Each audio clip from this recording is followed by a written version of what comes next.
Did the Hunger Games feel gritty and real to you? I volunteer as tribute! Well, surprise. A lot of that was movie magic. From fireballs to fake crowds, CGI was working overtime.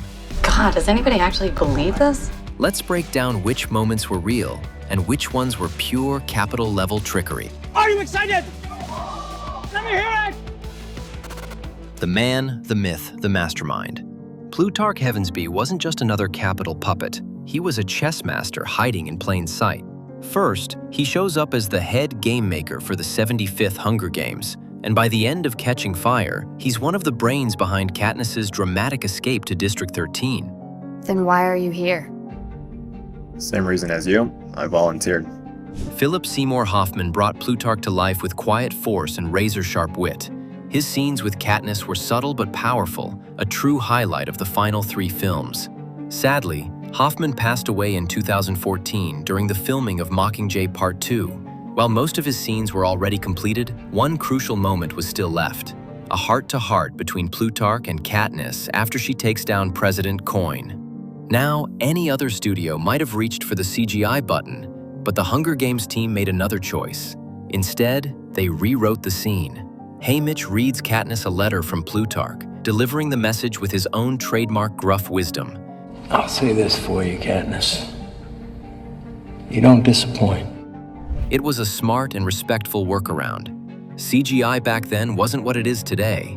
We're talking about the pre-deepfake boom era.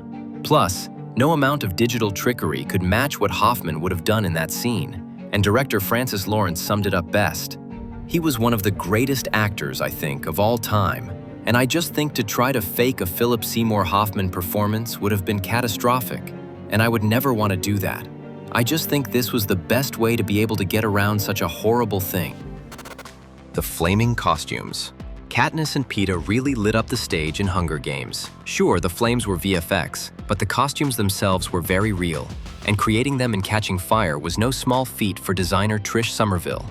It had to be something that they both could wear, that are somewhat matching in fabrication, that works well on Katniss, but also is masculine enough for Peeta, which can be tricky at times when you're making a kind of matching costume for the chariots. Somerville landed on laser-cut leather lined with gold fabric. The idea? When the fire VFX was added, the gold would shimmer through the cutouts, making the flames look like they were dancing right out of the costume. And it worked. The final result was pure fire, in both fashion and special effects. But the real challenge? Katniss's wedding dress. It must dramatically burns and transforms into a mockingjay. Somerville collaborated over Skype with Indonesian designer Tex Saverio to make it happen. He built this kind of hoop underneath to make sure it stayed light. The spinning worked, surprisingly, really well. When she was on stage, I was pretty surprised at how much air it did catch. The mutts. Let's talk about one of the creepiest parts of the Hunger Games. These genetically engineered nightmares were cooked up by the game makers to hunt tributes, and in the first movie, they looked like oversized, angry attack dogs. But book fans? Not so impressed. In Suzanne Collins's version, the mutts were way more terrifying, described as wolf-like creatures with the eyes and features of fallen tributes. So what happened? Director Gary Ross explained that adding tribute faces would have been a major detour right at the climax. You're hurtling toward the end, and that would have taken a tremendous amount of room at a time when we didn't have it. However, I will say that all the mutts, if you really look at them, they're really half human and half dog. And yes, even if they had the time, the tech back then wasn't quite ready to deliver a creepy but not cringe human-wolf hybrid. So, instead, the VFX teams, Rising Sun Pictures and Weta FX, leaned into realism. They crafted 3D models with muscle systems, skin textures, and every horrifying detail dialed in. Each leap, snarl, and creepy blink was animated using muscle simulation rigs to make them move like real predators. And by Mockingjay Part 2, the tunnel mutts got even scarier. Real stunt actors crawled through claustrophobic tunnels, later replaced with CGI creatures. And we were originally very inspired by Alien, the Ridley Scott movie, which is another very claustrophobic movie. The way they used practicals and the way they used like the lighting in the spaceship to light people. The mouths and movements were animated frame by frame to add terror and realism. So, sure, we didn't get the tribu-faced wolf zombies from the book, but we did get genetically engineered monsters that felt terrifyingly real. The queen of bow and arrow. Archery is Katniss Everdeen's trademark move, and Jennifer Lawrence earned it. Her training for the Hunger Games was intense, so much that it physically transformed her. I could kill somebody if they move slowly enough. To master the bow, Lawrence trained with Olympic archer Katuna Lorig, and the athlete didn't hold back. No VIP pass just because she's a movie star. She was getting sore. I think she was working out in the morning, then coming shooting with me, then going to work out again. And the effort paid off. The actress later said that one of her arms might have ended up longer than the other, but the whole experience was empowering. It totally changed my body. It was so crazy. When I went back for the fitting for the second movie for Catching Fire, my shoulders were 2 inches broader, but I really enjoy it. Even real experts approved. Grizzly Jim, a well-known pro in the archery world, praised her technique. She actually has beautiful form in this film. That said, the arrows flying through the air? Totally CGI. The filmmakers swapped out real arrows with digital ones to avoid accidental skewering on set. Because even with all that training, insurance companies don't mess around. Visual wizardry. The Hunger Games might be set in a dystopian world, but a surprising amount of it was filmed in very real places.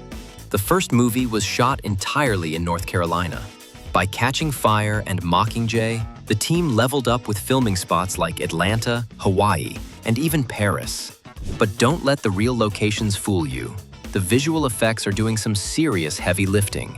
Most of the weapons, and even some animals, were CGI. The same goes for the epic holograms, parachutes, and crowd scenes in District 12 and the Capitol.